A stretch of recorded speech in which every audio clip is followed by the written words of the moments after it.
এখন মেয়েটা আসতে 2 বছর 3 বছর দেরি হলে দেখা গেল ওই টাকায় স্বামী আরেকটা বিয়ে করে বসে। ফিরে এসে দেখে তার টাকাও নেই, তার সংসার নেই। 100 জন নারীর মধ্যে 38 জন নারী ফিরে এসে দেখে যে সংসারের জন্য সে টাকা পাঠিয়েছে সেই সংসার তার আর নাই। যে টাকাটা পাঠিয়েছে সেই টাকাটা তার নাই। তার বাবাও তার অধিকার দেয় নাই, তার স্বামীও দেয় নাই। ভাইয়ের কাছে দিলে ভাই তো বিয়ে করে আলাদা সংসার করে চলে গেছে।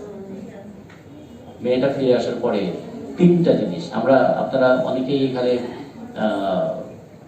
হাওড় অঞ্চলের, সুনামগঞ্জের আছেন, কেউ আছেন খুলনা অঞ্চলের, কেউ হয়তো কুমিল্লা অঞ্চলের।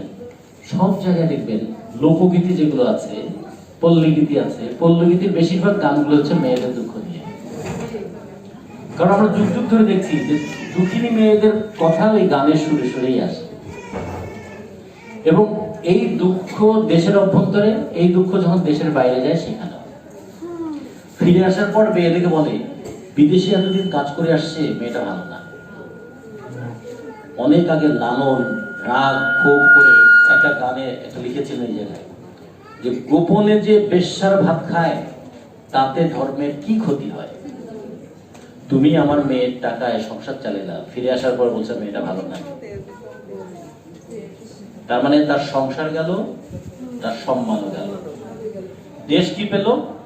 দেশ পেল রেমিটেন্স, ডলার।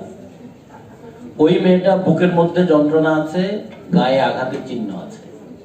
আঘাতের চিহ্নটা দেখানো যায়, বুকের যন্ত্রণাটা কি দেখানো যায়?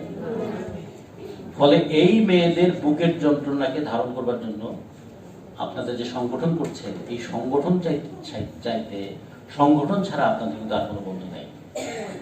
খেয়াল রাখবেন, আপনাদের জীবনের অনেক গোপন কথা আছে যেটা আপনি কাউকে বলতে পারবেন না। আপনার বাবাকে বলতে পারবেন না, বুকে মুখে বাঁধবে। ভাইকে তো বলার প্রশ্নই ওঠে না। এমনকি আপনি আপনার ননদকেও বলতে পারবেন না।